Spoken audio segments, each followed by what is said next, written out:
guys, this is week 2 update here at GreenAkers. So, kind of just take a peek here what we got going. These are all the tomato plants here. Those are looking nice. This is like cabbage and broccoli growing here.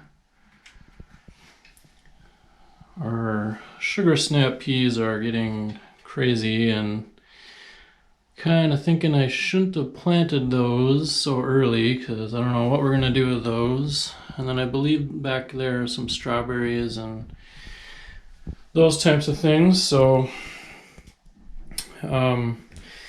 generally it's been going really well. I mean, we've only got maybe 1 out of the 48 cups that's didn't seem to work out. So every other cup is growing something. So we're pretty excited about that for kind of our first go at this. I think it's been going super smooth. So just wanted to give the 2-week update. So make sure and stay tuned.